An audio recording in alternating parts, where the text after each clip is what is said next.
Hey babes, this is your host, Lady Adenum. Now darlings, I know that I have been on a long hiatus, okay? But your girl has definitely been going through things, okay? I lost my best friend, I lost his sister, I lost people who were close to me, okay? And it's been hard. Been trying to cope. Aside from that, there has been a whole bunch of things going on in the background that I'm not going to touch base on, okay? I don't want to talk about it. I prefer to leave that in the dark for now, okay? So my lovely listeners, I do apologize for my long absence, okay? It's been rough. Now, before I get into this story time, I do want to express my condolences to Chino XL's family, okay? He passed away right before my birthday. I personally couldn't believe it. He's so young. 50 years old, that's very young, honey. So, it was a bit of a blow, but I didn't know him as well as many other people. Okay, I briefly got to know him, and while talking to him, he was a gentleman, he was kind, he was smart, he was cool peoples. So rest in peace, Chino XL. You will be missed. Rest in peace to Christian, Shakira, Potts, and Ramon. You also will be missed. Okay, so now getting into the story time. Oh boy, memory lane, baby. Okay, so as you all know, I've been thinking about a cyber stalker, right? Well, I had a legit stalker. Yes, honey. This was back when I was 23 years old. I met him the night I came back to Newark.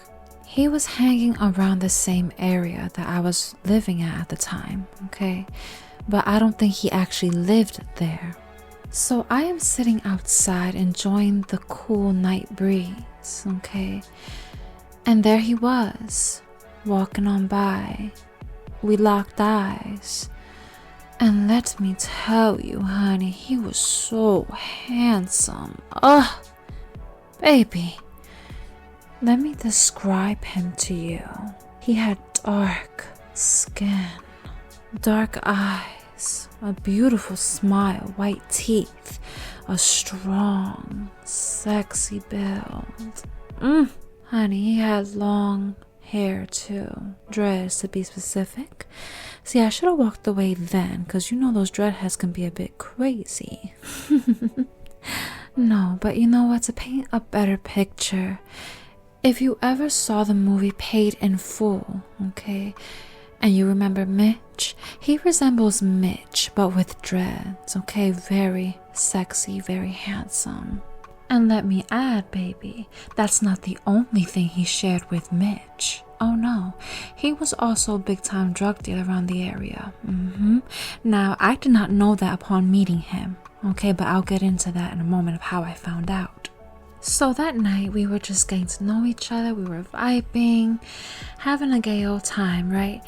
And we exchanged numbers. Honey, after we exchanged numbers, this man decides to tell me, okay, I gotta tell you something. He doesn't sound like that, baby, but I can't do a man's voice, so bear with me. He proceeds to tell me, I just got out of the joint. Red flags everywhere at this point. I lost interest the moment he said that. And the reason he was in prison was for a gun charge. Now, in the state of New Jersey, depending on what type of gun it is, you can be facing 5 to 10. Okay? I don't know how long he was in the joint. I don't know if it was 5 years or 10 years. So, either way, he lost a big portion of his life. I get real quiet, okay? So I'm just staring at him. And then he's like, oh, you should always ask a man what he did if he came out of prison. He's trying to school me.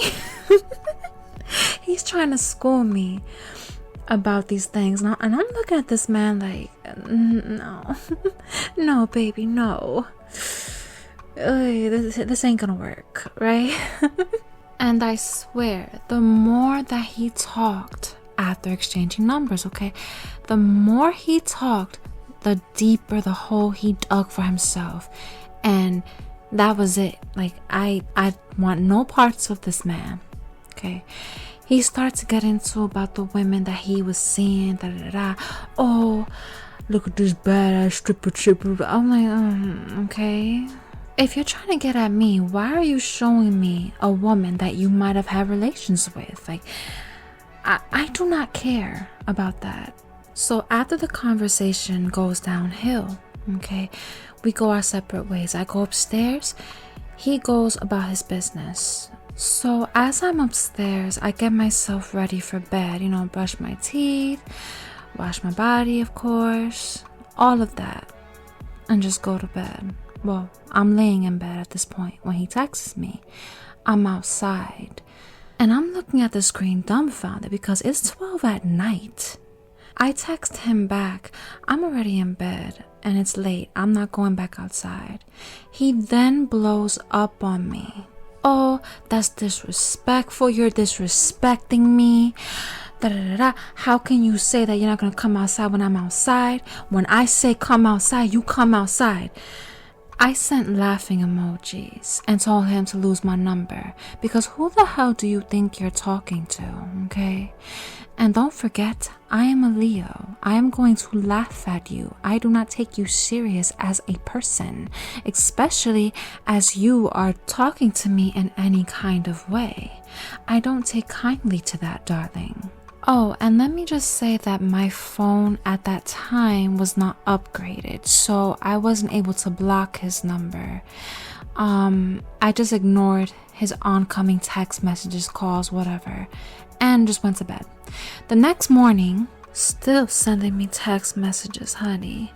I ignore them and continue about my day. Now midday comes around and he calls me. Now I'm at a point where this is getting annoying. I pick up to give him a piece of my mind. But before I can do that, he starts prattling on, apologizing for his actions. Listen, I'm sorry. I just don't know what's got over me. I just never had somebody do that to me before. Oh, okay. He's never been rejected before. Like I said, this man could be Adonis. Okay? Handsome. It triggers him knowing that a woman doesn't desire him as many others had. Hell, even a couple of men. I don't know. He was in the joint. I've heard some funny business goes down over there. Don't shoot the messenger, honey. I just heard from a bunch of fun boys. That's exactly how it is.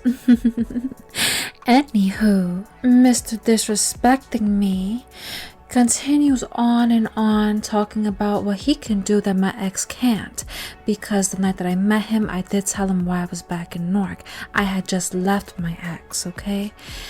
As he continues trying to woo me over, okay, I'm wondering how is he even going to give me this lavish lifestyle he keeps mentioning to me, right? But I don't know what he does for a living. Needless to say, I was over it. I did not answer any more of his phone calls at all. Just kept ignoring him. Now this is where things get spooky, okay? A couple of days later, I wake up in the morning, do what I gotta do, and head downstairs to the kitchen. Now in my old home, I had a little window above the kitchen sink, and it faces towards a little walkway with a gate. Okay, that walkway extends into other homes in the community. Now, as I stare out that window, guess who I see staring right back at me, talking to somebody on that gate? Honey, you guessed it. Mr. You disrespected me. Oh my God, he was grilling me. Okay, grilling me. As if I robbed him of a lollipop or something, okay? He was hanging onto the gate, conversing with somebody who appeared to be like a crackhead. I don't mean to insult the guy, but that's what he looked like. I wouldn't be surprised if it was a crackhead he was talking to, probably trying to make a deal, make some money. By the way, honey, I found out that he was a big-time drug dealer due to him driving around in 3 cars that he owned. He did not rent these cars, okay? He had a Maserati in black, and he had 2 BMWs of the year wrapped up in neon colors. He was also making the block hot, honey. Okay, like I said, he didn't live in my area. However, he did business there. So back to him stalking me. Not going to lie, honey, he definitely had me shook that morning. Because why was he there? Just why was he staring at me, directly at me through my kitchen window so early in the dang morning? Honey, I can understand if I owed the man some money. But baby, all I did was reject him, and here he is popping up like Handyman without me mentioning his name 3 times. Honey, I just ignored him and brushed it off. Okay, I ignored the slew of text messages and videos he sent me after. And of course, those videos involved his eggplant.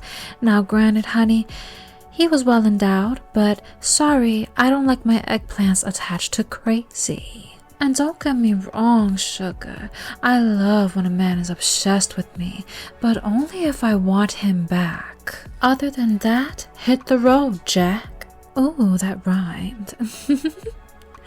Anywho, darling, that wasn't the only incident. He started to hang around my house. Started to sit in front of my house to the point that my family that was with me at the time would ask me about him. They were clearly concerned for my safety because he would not leave me alone. And truth be told, honey, it was getting pathetic. Okay, you took a punch to your ego, and so what? Get over it. Chin up, buttercup. You'll find somebody else who wants you, baby. Just not me. I like mine seasoned, and you just weren't seasoned enough, especially marinating in prison. The flavor of personality will be sucked dry in there, and you will be marinating in nothing but survival, misery, and anguish. Yeah, honey, not my type of thing. I don't wish to dine on that. So with months of him stalking me and me just completely ignoring him, out of the blue, I stopped seeing him around. Mr. Disrespect Me was finally gone. He vanished into thin air, but not because he wanted to leave me alone, and certainly not by my doing. In fact, I heard through the grapevine that Mr. Disrespect Me got swooped up by the feds, and off to the jailhouse he went, again, to marinate in shit. As far as I'm concerned, honey, he is still in prison, and obviously that was by his own doing, because he was very loud and boisterous out here in these streets, okay? He wasn't pushing little weight, baby. He was pushing big weight. And when you're doing that kind of stuff, you have to move differently. You can't act like you're untouchable, because all of that is going to catch up to you, and your ass will be handed to you. Needless to say, God definitely looked out for me in this situation because there was no way I was going to be able to get rid of him. I obviously couldn't go to the cops because I didn't have enough evidence. Sure, I could take pictures of him hanging around my house, okay, and the text messages, but I didn't have a name, a real name, and I also didn't know where he lived, so filing a restraining order would have been difficult. I also thank God for the protection during that time, because you never know with a person like that what they are thinking, if they're plotting on you, waiting for the perfect moment to strike and harm you. Honey, I definitely think that stalking should be taken much more seriously, and laws surrounding stalking should be changed to become stricter. As you all know, I am dealing with a cyber stalker now, and it's been 4 years. He will not leave me alone. Baby, a lot of people feel entitled to you and have a hard time with rejection. All I have to say is please be careful and protect yourselves. And with that, I hope you enjoyed this story time. If you are listening on YouTube and Rumble, let me know what you think. And thank you for listening. You can follow my Insta at the Lady It's Denim Podcast. You can follow my main Insta and Twitter at It's Denim. Be sure to like and follow my Facebook page at the Lady It's Denim Podcast. Mwah. Until next time, darling.